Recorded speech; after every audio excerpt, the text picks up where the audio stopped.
शांताकारं भुजंगशयनं पद्मनाभं सुरेशं विश्वाधारं गगन सदृशं मेघवर्णं शुभांगं लक्ष्मीकांतं कमलनयनं योगिभिर्ध्यानगम्यं वंदे विष्णु भवभयहरं सर्वलोकैकनाथं।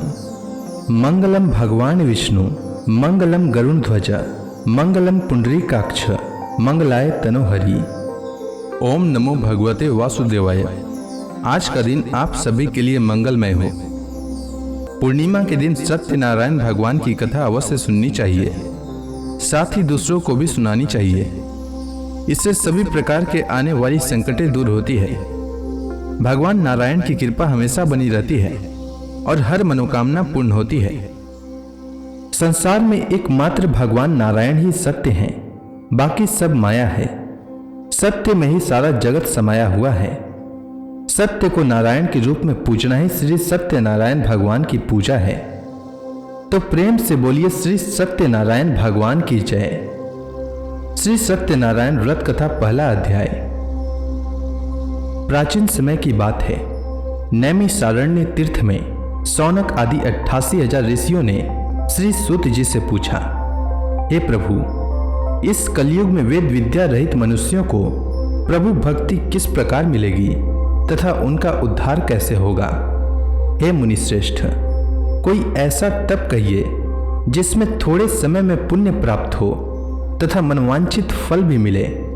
वह कथा सुनने की हमारी प्रबल इच्छा है। सर्वशास्त्र ज्ञाता श्री सूत जी बोले, हे वैष्णव में पूज्य, आप सब ने प्राणियों के हित की बात पूछी है। अब मैं उस श्रेष्ठ व्रत को आप लोगों से कहूंगा जिस व्रत को नारद जी ने श्री लक्ष्मी नारायण भगवान से पूछा था और श्री लक्ष्मीपति ने मुनि श्रेष्ठ नारद जी से कहा था। यह कथा ध्यान से सुनिए। एक समय की बात है। योगी राज नारद जी दूसरों के हित की इच्छा से अनेक लोकों में घूमते हुए मृत्यु लोक में आ पहुंचे। वहां बहुत से योनियों में जन्मे हुए मनुष्यों को अपने कर्मों के द्वारा अनेक दुखों से पीड़ित देखकर किस यत्न को करने से निश्चय ही इनके दुखों का अंत हो सकेगा, ऐसा मन में सोचकर इंद्रलोक को गए। वहां श्वेत वर्ण और 4 भुजाओं वाले देवों के इस नारायण को देखकर स्तुति करने लगे। हे भगवान, आप अत्यंत शक्ति से संपन्न हैं। मन तथा वाणी भी आपको नहीं पा सकती। आपका आदि मध्य अंत नहीं है। आप निर्गुण स्वरूप सृष्टि के कारण भक्तों के दुखों को नष्ट करने वाले हो। आपको मेरा नमस्कार है। तब लक्ष्मी नारायण भगवान ने कहा, हे मुनिश्रेष्ठ, आपके मन में क्या है? आपका किस काम के लिए आगमन हुआ है? निसंकोच कहिए। तब नारद मुनि बोले, मृत्यु लोक में सब मनुष्य जो अनेक योनियों में पैदा हुए हैं, अपने अपने कर्मों के द्वारा अनेक दुखों से दुखी हो रहे हैं। हे नाथ, मुझ पर दया रखते हैं तो बताइए कि उन मनुष्यों के सब दुख थोड़े से प्रयत्न से कैसे दूर हो सकते हैं। श्री भगवान जी बोले, हे नारद, मनुष्यों की भलाई के लिए तुमने बहुत ही अच्छी बात पूछी है। जिस काम के करने से मनुष्य मोह से हट जाता है वह मैं कहता हूं, सुनो। बहुत पुण्य देने वाला, स्वर्ग तथा मृत्यु लोक दोनों में दुर्लभ यह उत्तम व्रत अच्छी तरह विधान पूर्वक संपन्न करके मनुष्य मोह से छूट जाता है। आज मैं यह उत्तम व्रत प्रेमवश होकर तुमसे कहता हूं। श्री सत्यनारायण भगवान का यह कथा अच्छी तरह विधान पूर्वक संपन्न करके मनुष्य तुरंत ही यहाँ सुख भोग कर मरने पर मोक्ष को प्राप्त होता है। श्री भगवान के वचन सुनकर नारद मुनि बोले कि उस व्रत का फल क्या है, क्या विधान है, किसने यह व्रत किया है और किस दिन यह व्रत करना चाहिए। हे भगवान, मुझसे विस्तार पूर्वक कहिए। तब भगवान बोले, दुख शोक आदि को दूर करने वाला यह व्रत सब स्थानों पर विजयी करने वाला है।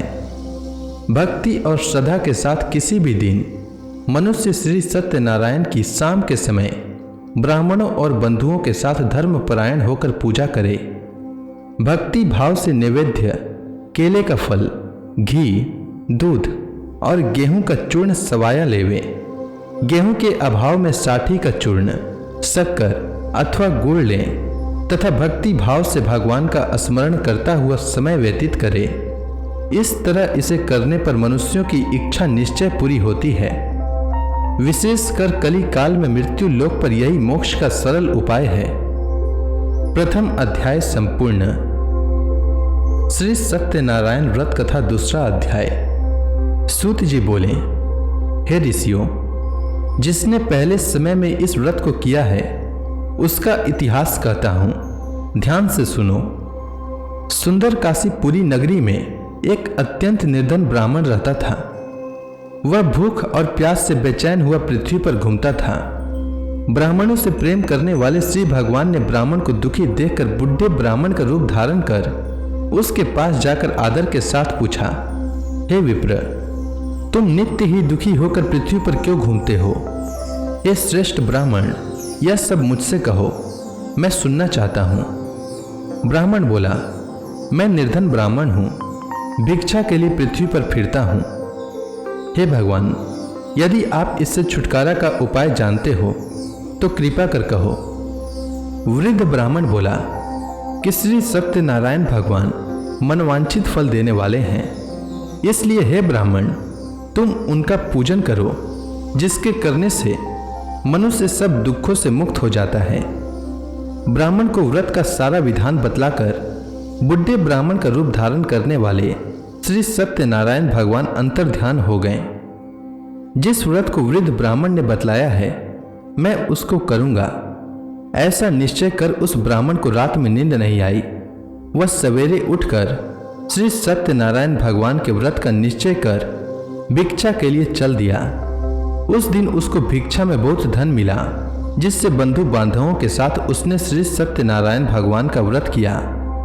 इसके करने से विप्र सब दुखों से छुटकर अनेक प्रकार के संपत्तियों से युक्त हुआ। उस समय से वह विप्र हर माह व्रत करने लगा। इस तरह सत्यनारायण भगवान के व्रत को जो करेगा वह सब पापों से छूट जाता है। क्या कहूं? ऋषि बोले, हे मुनीश्वर, संसार में इस विप्र से सुनकर किस किस ने इस व्रत को किया हम सब सुनना चाहते हैं। इसके लिए हमारे मन में श्रद्धा है। सूत जी बोले, हे मुनियों, जिस जिसने इस व्रत को किया वह सब सुनो। एक समय एक वृद्ध ब्राह्मण धन और ऐश्वर्य के अनुसार बंधु बांधवों के साथ व्रत करने को तैयार हुआ। उसी समय एक लकड़ी बेचने वाला बुढ़ा आदमी आया और बाहर लकड़ियों को रखकर विप्र के मकान में गया। प्यास से दुखी होकर लकड़हारा उनको व्रत करते देखकर विप्र को नमस्कार कर कहने लगा कि आप यह किसका पूजन कर रहे हैं और इस व्रत को करने से क्या फल मिलता है, कृपा करके मुझसे कहिए। ब्राह्मण ने कहा, सब मनोकामनाओं को पूर्ण करने वाले यह श्री सत्यनारायण भगवान का व्रत है। इनकी ही कृपा से मेरे यहाँ धन धान्य आदि की वृद्धि हुई है। विप्र से इस बारे में जानकर लकड़हारा बहुत प्रसन्न हुआ। भगवान का चना अमृत ले और भोजन करने के बाद अपने घर को गया। लकड़हारे ने अपने मन में इस प्रकार का संकल्प किया कि आज ग्राम से लकड़ी बेचने से जो धन मिलेगा उसी से श्री सत्यनारायण भगवान का उत्तम व्रत करूंगा। यह मन में विचार कर वह बुढ़ा आदमी लकड़ियां अपने सिर पर रखकर जिस नगर में धनवान लोग रहते थे वह ऐसे सुंदर नगर में गया। उस रोज वहां पर उसे उन लकड़ियों का दाम पहले दिनों से चौगुना मिला और प्रसन्न होकर पके केले की फली, शक्कर, घी, दुग्ध, दही और गेहूं का चूर्ण इत्यादि श्री सत्यनारायण भगवान के व्रत की कुल सामग्रियों को लेकर अपने घर गया। फिर उसने अपने भाइयों को बुलाकर विधि के साथ भगवान जी का पूजन और व्रत किया। उस व्रत के प्रभाव से वह बुढ़ा लकड़हारा धन पुत्र आदि से युक्त हुआ और संसार के समस्त सुख भोग कर बैकुंठ को चला गया। दूसरा अध्याय संपूर्ण।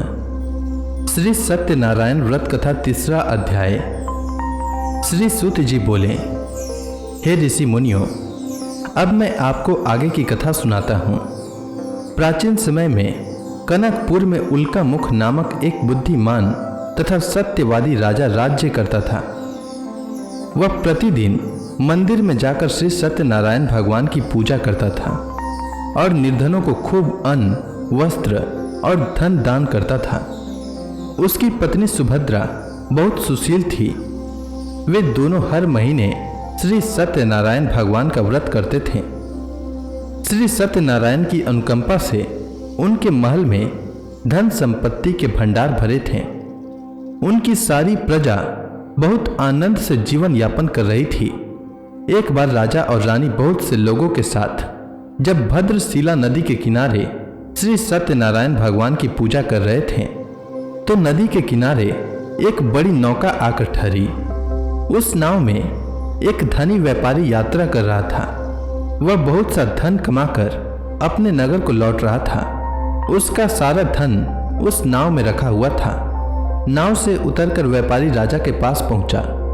राजा को पूजा करते देख उसने कहा, हे राजन, आप इन सब लोगों के साथ मिलकर किसकी पूजा कर रहे हैं? इस पूजा के करने से मनुष्य को क्या लाभ होता है?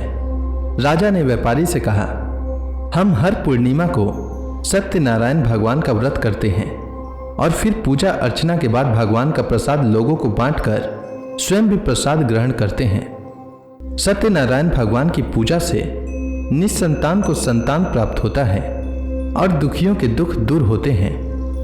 राजा की बात सुनकर व्यापारी ने कहा, हे राजन, मैं श्री सत्यनारायण भगवान का व्रत करना चाहता हूँ। कृपया मुझे इस व्रत को करने की विधि बताएं। राजा ने व्यापारी को सत्यनारायण व्रत की पूरी विधि बताई। राजा ने व्रत कथा सुनने के बाद व्यापारी को भी प्रसाद दिया। श्री सत्यनारायण भगवान का स्मरण करते हुए व्यापारी ने प्रसाद ग्रहण किया और वापस लौटकर अपनी पत्नी लीलावती से कहा, हमारी कोई संतान नहीं है। कनकपुर के राजा उल्का मुख ने मुझे बताया है कि श्री सत्यनारायण भगवान का व्रत करने और उनकी कथा सुनने से सभी मनोकामनाएं पूर्ण होती है। यदि सत्यनारायण भगवान की अनुकंपा से हमारे कोई संतान हुई तो मैं श्री सत्यनारायण भगवान का व्रत अवश्य करूंगा। व्यापारी के ऐसा निश्चय करने के कुछ समय बाद लीलावती गर्भवती हो गई। 10वें महीने में उसने एक सुंदर कन्या को जन्म दिया। व्यापारी ने पुत्री जन्म पर बहुत खुशियां मनाई, लेकिन सत्यनारायण भगवान का व्रत नहीं किया। जब उसकी पत्नी लीलावती ने अपने पति से श्री सत्यनारायण भगवान का व्रत करने के लिए कहा तो वह बोला, अभी क्या जल्दी है, मैं इधर व्यापार में बहुत व्यस्त हूँ, मुझे अभी फुर्सत नहीं है। जब अपनी बेटी बड़ी हो जाएगी और इसका विवाह करूंगा तो मैं अवश्य श्री सत्यनारायण भगवान का व्रत करूंगा। अपने पति के वचन सुनकर लीलावती चुप रह गई। व्यापारी की कन्या कलावती शुक्ल पक्ष की चंद्रमा की तरह तेजी से बड़ी होने लगी। पलक झपकते ही 16 वर्ष बीत गए। एक दिन व्यापार में बहुत सा धन कमाकर घर लौटे व्यापारी ने अपनी बेटी को सहेलियों के साथ उपवन में देखा तो उसे उसके विवाह की चिंता होने लगी। व्यापारी ने कलावती के लिए सुयोग्य वर ढूंढने के लिए अपने सेवकों को दूर दूर के नगरों में भेजा। व्यापारी के सेवक कंचनपुर नगर में पहुंचे। उस नगर में उन्होंने एक वणिक पुत्र को देखा। वणिक का बेटा अत्यंत सुंदर और गुणवान था। सेवकों ने वापस लौटकर व्यापारी को उस वणिक के बेटे के बारे में बताया। व्यापारी उस सुंदर लड़के को देखकर बहुत प्रसन्न हुआ और कलावती का विवाह बहुत धूमधाम से उसके साथ कर दिया। दहेज में उस वणिक पुत्र को बहुत सा धन दिया। कलावती का विवाह भी हो गया, लेकिन व्यापारी ने श्री सत्यनारायण भगवान का व्रत नहीं किया। लीलावती ने अपने पति से कहा, हे नाथ, आपने कलावती के विवाह पर श्री सत्यनारायण भगवान का व्रत करने का निश्चय किया था, अब तो आपको व्रत कर ही लेना चाहिए। पत्नी की बात सुनकर व्यापारी ने कहा, अभी तो मैं अपने दामाद के साथ व्यापार पर जा रहा हूँ। व्यापार से लौटने पर श्री सत्यनारायण भगवान का व्रत पूजा अवश्य करूंगा। यह कहकर व्यापारी ने कई नावों में सामान भरा और अपने दामाद तथा सेवकों के साथ व्यापार के लिए निकल पड़ा। उस व्यापारी द्वारा बार बार व्रत का निश्चय करने और फिर व्रत न करने से सत्यनारायण भगवान क्रोधित हो गए और व्यापारी को दंड देने का निश्चय किया। व्यापारी अपने दामाद के साथ रत्नसारपुर में पहुंचकर व्यापार करने लगा। एक दिन कुछ चोर महल से चोरी करके भाग रहे थे। सैनिक उनका पीछा कर रहे थे। भागते हुए चोरों ने सैनिकों से बचने के लिए चोरी का धन अवसर पाकर व्यापारी की नाव में छुपा दिया। खाली हाथ चोर आराम से भाग गए। चोरों का पीछा करते हुए सैनिक व्यापारी के पास पहुंचे। उन्होंने व्यापारी की नाव की तलाशी ली तो उन्हें राजा का चोरी किया गया धन मिल गया। तब सैनिक व्यापारी और उसके दामाद को बंदी बनाकर राजा के पास ले गए। राजा ने उन दोनों को बंदी गृह में डाल दिया और उनका सारा धन ले लिया। श्री सत्यनारायण भगवान के प्रकोप से उधर लीलावती पर भी मुसीबतों का पहाड़ टूट पड़ा। उसके घर में चोरी हो गई और चोर सारा धन चुरा कर ले गए। घर में खाने के लिए अन्न भी नहीं बचा था। भूख प्यास से व्याकुल होकर व्यापारी की बेटी कलावती एक ब्राह्मण के घर गई। उस ब्राह्मण के घर में श्री सत्यनारायण भगवान की व्रत कथा हो रही थी। उसने भी वहां बैठकर व्रत कथा का श्रवण किया और प्रसाद लिया। घर लौटकर कलावती ने अपनी मां लीलावती को सारी बात बताई। कलावती से श्री सत्यनारायण भगवान की व्रत कथा की बात सुनकर लीलावती ने भी व्रत करने का निश्चय किया। अगले दिन लीलावती ने अपने परिवार और आसपास के लोगों के साथ श्री सत्यनारायण भगवान की पूजा की। पूजा के बाद सबको प्रसाद बांटकर स्वयं भी प्रसाद ग्रहण किया। लीलावती ने अपने पति और दामाद के घर लौट आने की मनोकामना से श्री सत्यनारायण भगवान का व्रत किया था। लीलावती के विधि पूर्वक व्रत करने और प्रसाद ग्रहण करने से श्री सत्यनारायण भगवान ने प्रसन्न होकर उसकी मनोकामना पूरी की। उन्होंने राजा चंद्रकेतु को स्वप्न में दर्शन देकर कहा, हे राजन, व्यापारी और उसका दामाद बिल्कुल निर्दोष है। सुबह उठते ही दोनों को मुक्त कर दो। उन दोनों का सारा धन भी वापस लौटा दो। यदि तुमने ऐसा नहीं किया तो मैं तुम्हारा सारा वैभव नष्ट कर दूंगा। इतना कहकर श्री सत्यनारायण भगवान अंतर ध्यान हो गए। प्रातः होते ही राजा चंद्रकेतु ने अपने मंत्रियों और राज ज्योतिषियों को रात के स्वप्न की बात बताई तो सबने व्यापारी और उसके दामाद को छोड़ देने के लिए कहा।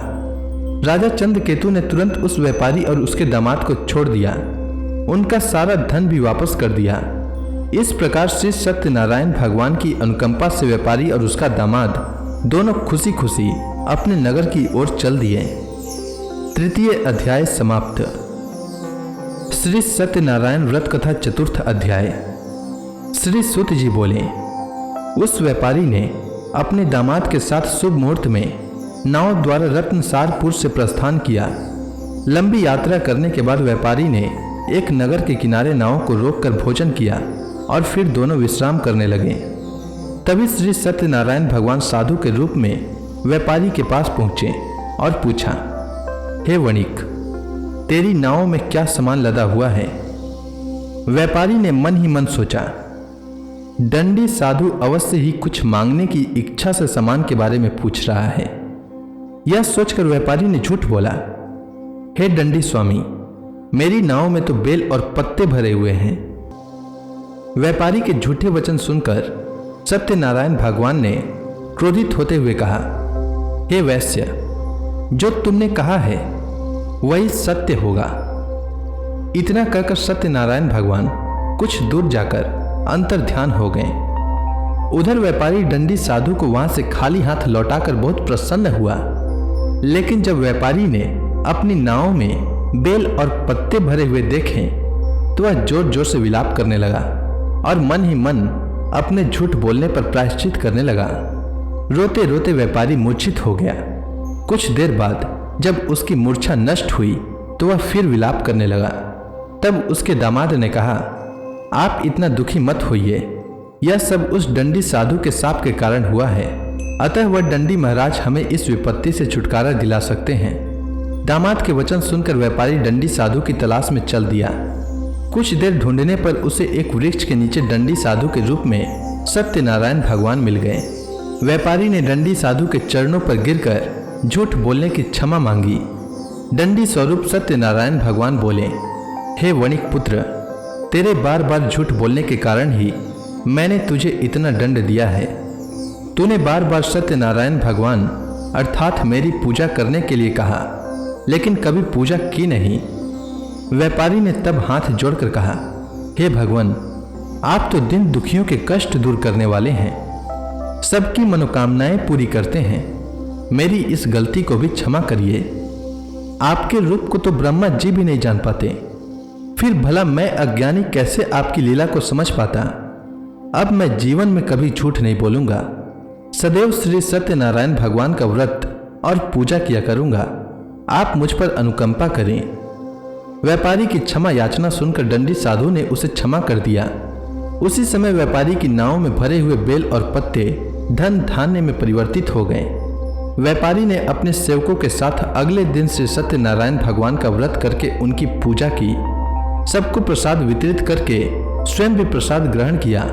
उसके बाद व्यापारी ने अपने नगर की ओर प्रस्थान किया। अपने नगर में पहुंचकर व्यापारी ने एक सेवक को अपने घर भेजा। सेवक ने उसके घर पहुंचकर लीलावती को सूचित किया। उस समय लीलावती और कलावती दोनों श्री सत्यनारायण भगवान की पूजा कर रही थीं। पति और दामाद के लौट आने का समाचार सुनकर लीलावती ने पूजा पूरी करके प्रसाद ग्रहण करने के बाद कलावती से कहा, बेटी, मैं नदी के किनारे जा रही हूँ, तू घर का काम पूरा करके आ जाना। यह कहकर लीलावती नदी की ओर चल पड़ी, परंतु कलावती पति से मिलने की खुशी में प्रसाद ग्रहण किए बिना ही घर से निकलकर नदी के किनारे जा पहुंची। उसके प्रसाद ग्रहण न करने के कारण सत्यनारायण भगवान क्रोधित हो गए। उन्होंने व्यापारी की नाव को नदी में डुबो दिया। अपने पति को वहां न देखकर कलावती ने जोर जोर से रोना शुरू कर दिया। तब व्यापारी ने कहा, पुत्री, अवश्य ही तुझसे कोई भूल हुई है। उस भूल के कारण ही श्री सत्यनारायण भगवान ने तुझे यह दंड दिया है। तब व्यापारी ने सत्यनारायण भगवान से प्रार्थना की, हे भगवान, मेरे परिवार के किसी स्त्री पुरुष से कोई भूल हुई हो तो उसे अवश्य क्षमा कर देना। तभी आकाशवाणी हुई, हे वणिक पुत्र, तेरी कन्या मेरा प्रसाद ग्रहण किए बिना ही चली आई है। यदि अब घर पहुंचकर तेरी कन्या प्रसाद ग्रहण करके वापस आए तो उसे पति के दर्शन होंगे और डूबी हुई नावें भी जल के ऊपर आ सकेंगी। कलावती ने वैसा ही किया। उसके प्रसाद ग्रहण करके वापस लौटने पर नावें जल के ऊपर आ गई। दामाद भी सुरक्षित नदी से निकल आया।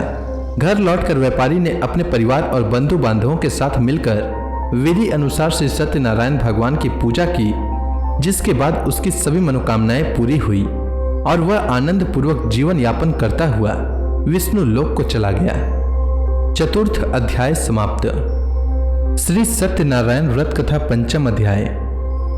श्री सूत जी बोले, हे ऋषि मुनियों, मैं और भी कथा सुनाता हूँ। कौशलपुर में एक राजा था तुंगध्वज। उसकी प्रजा उसकी छत्र छाया में आनंद पूर्वक रह रही थी। राजा तुंगध्वज अपनी प्रजा के सुख दुख का बड़ा ध्यान रखता था, लेकिन एक बार उसने भी सत्यनारायण भगवान का प्रसाद ग्रहण नहीं किया। तब सभी को चिंताओं से मुक्त करके धन संपत्ति से भंडार भरकर प्राणियों को जीवन के सभी सुख देने वाले श्री सत्यनारायण भगवान ने राजा को प्रसाद ग्रहण न करने का दंड दिया। एक दिन राजा तुंगध्वज जंगल में हिंसक पशुओं का शिकार करने निकला था। तेजी से घोड़ा दौड़कर शिकार का पीछा करते हुए वह अपने सैनिकों से अलग हो गया और देर तक हिंसक जानवरों का शिकार किया। अतः कुछ देर विश्राम करने की इच्छा से वह एक बड़े वृक्ष के नीचे जाकर बैठ गया। समीप ही कुछ चरवाहे श्री सत्यनारायण भगवान की पूजा कर रहे थे। राजा ने उनके पास से गुजरते हुए सत्यनारायण भगवान को नमस्कार नहीं किया। चरवाहों ने राजा को पूजा के बाद प्रसाद दिया तो राजा ने उन्हें छोटे लोग समझकर प्रसाद ग्रहण नहीं किया और घोड़े पर सवार हो अपने नगर की ओर चल दिया। राजा जब नगर में पहुंचा तो देखा कि उसका सारा वैभव तथा धन संपत्ति आदि सब कुछ नष्ट हो गया है। श्री सत्यनारायण भगवान के प्रकोप से राजा निर्धन हो गया। तब राज्य ज्योतिषी ने राजा से कहा, महाराज, आपसे अवश्य ही कोई भूल हुई है। अगर आप उस भूल का प्रायश्चित कर लें तो सब कुछ पहले जैसा हो जाएगा। राजा को तुरंत अपनी भूल का स्मरण हो आया। अतः मंदिर में जाकर राजा ने श्री सत्यनारायण भगवान से क्षमा मांगी और उनकी पूजा की।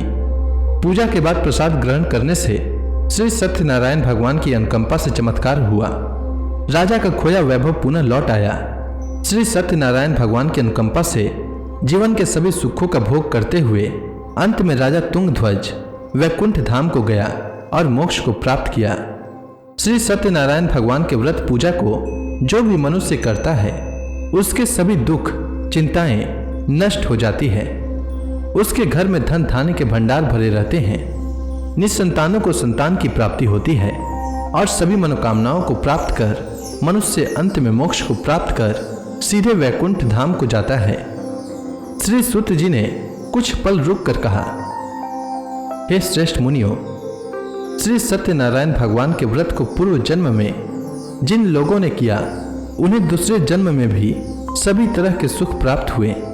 वृद्ध सतानंद ब्राह्मण ने पूर्व जन्म में सत्यनारायण का विधिवत व्रत किया तो दूसरे जन्म में सुदामा के रूप में भगवान की पूजा करते हुए अंत में मोक्ष को प्राप्त कर वैकुंठ धाम को चला गया।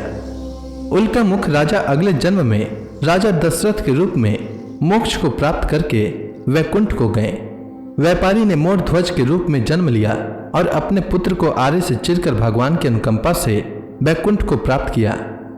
राजा तुंग ध्वज अगले जन्म में मनु के रूप में जन्म लेकर भगवान का पूजा पाठ करते हुए लोकप्रिय होकर सत्कर्म करते हुए मोक्ष को प्राप्त कर वैकुंठ धाम को चले गए। हे ऋषि मुनियों, श्री सत्यनारायण भगवान का व्रत और पूजा मनुष्य को सभी चिंताओं से मुक्त करके धन संपत्ति के भंडार भरकर अंत में जन्म जन्मांतर के चक्रव्यूह से मुक्ति दिलाकर मोक्ष प्रदान करता है। तो इसी के साथ श्री सत्यनारायण भगवान की व्रत कथा पूर्ण होती है। तो प्रेम से बोलिए श्री सत्यनारायण भगवान की जय। अब आप सभी भक्तगण हाथ जोड़कर श्री सत्यनारायण भगवान का ध्यान करें, आरती होने वाली है। जय लक्ष्मी रमणा स्वामी, जय लक्ष्मी रमणा, सत्यनारायण स्वामी, सत्यनारायण स्वामी, जनपातक हरणा, जय लक्ष्मी रमणा। रत्न जड़ित सिंहासन अद्भुत छवि राजय, नारद करत निराजन घंटा ध्वनि बाजय, जय लक्ष्मी रमणा। प्रकट भय कलिकारन द्विज को दरस दियो, प्रभु द्विज को दरस दियो, बूढ़ो ब्राह्मण बनकर, बूढ़ो ब्राह्मण बनकर कंचन महल कियो, ओम जय लक्ष्मी रमणा। दुर्बल भील कठारो जिन पर कृपा करी, प्रभु जिन पर कृपा करी, चंद्रचूड़ एक राजा, चंद्रचूड़ एक राजा, जिनकी विपत हरी, जय लक्ष्मी रमणा।